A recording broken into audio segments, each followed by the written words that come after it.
I recently rewatched the first Parent Trap and absolutely loved it. It was as good as I remembered it, and I decided to watch the second one. I didn't think I'd seen it before. Having now watched it, I'm pretty confident that that's the case. I think this is the first time I've ever seen it, and I have to kind of look at it in two ways. Is it a good film as a sequel? And is it a good film on its own? And the answer to both of those, well, I'd say the first answer is no, it's not a good sequel.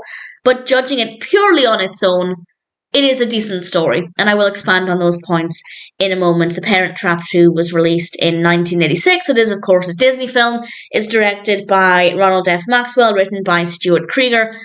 And we have a cast including Hayley Mills, Tom Skerritt, Carrie Kei Heim, Bridgette Andersen, and various others. And I didn't realise, until I started watching it, that it was released a considerable number of years after the first film. The first film was released in 1961. This one, of course, 1986. So when I saw the date, I thought, oh, does that mean Hayley Mills isn't going to be in it, or are they just going to have somebody else playing Susan and Sharon? Well, actually, no, that's not the case. Hayley Mills is in it as Susan and Sharon, as adult Susan and Sharon. And that's where I first thought this probably isn't going to be as good. And having watched it, I feel like it's a really, really pointless sequel. As I said, as a film on its own, it's good, and I'll talk about why I feel that way. But as a sequel, it just feels pointless. It doesn't feel the same.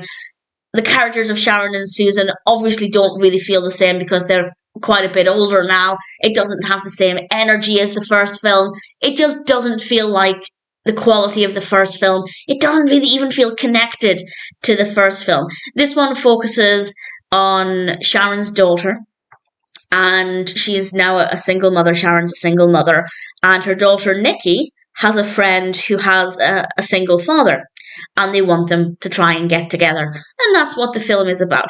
And when I started watching it, I thought, okay, does this mean that Susan's going to be in it? Because it obviously seemed quite Sharon heavy. But actually, yes, we do get to see Hayley Mills playing both characters, which I liked. I was happy about that. For me, that was at least something that I wanted to see, and it worked well enough. But as a sequel, it just feels pointless. It doesn't really enhance the original experience. Obviously, sequels are meant to give us a glimpse into what happens next, or what happens if the story continues, but set so far into the future.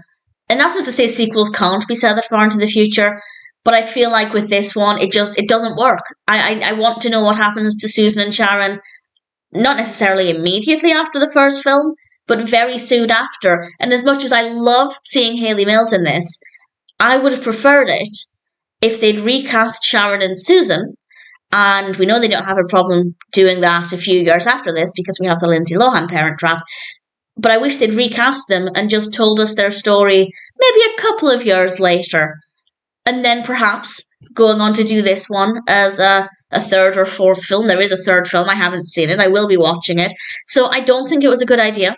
I don't think the story was that interesting as a sequel. It just felt completely disconnected to the first film. It just doesn't work as a sequel.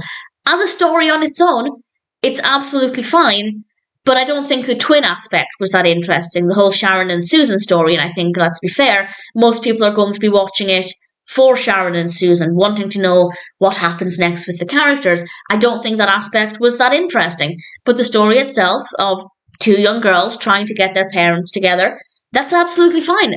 It works well. It's a decent concept. The characters are well written. I don't have any issues with that. So judging it purely on its own, it works well. But let's say you'd never watched the first film and you watched this one because you wanted to watch a story about two young girls trying to get their parents together. The whole twin aspect just wouldn't be that interesting, in my opinion. I just don't think it's that fascinating. I don't think it was really even that necessary. I think they could have told a decent story without bringing that element in, and I think it would have been a better written narrative. So it's fine, but at the same time, it's not a decent sequel. I will watch the third one. I have no idea what the third film is about. I haven't looked ahead, just as I did with this one, and I'll get the element of surprise. But for now, I can say that The Parent Trap is not a good sequel.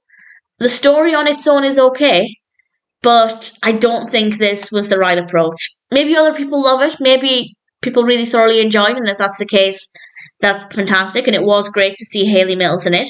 But I kind of almost wish, as I said, they'd just recast Sharon and Susan, but then maybe brought in Hayley Mills as, I don't know, their mother. They could have cast her as their mother or something, so she was still involved in the project, just not playing Sharon and Susan. So for me, it wasn't a good sequel. It's an okay film on its own. I don't know. I don't know if I recommend it. I genuinely don't know if I recommend it. If you liked the first film, sure, check it out.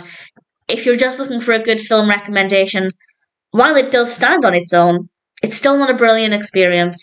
If you're curious, check it out. If not, you won't be missing out on much. The Parent Trap 2 honestly feels really pointless, but I will be watching the third one.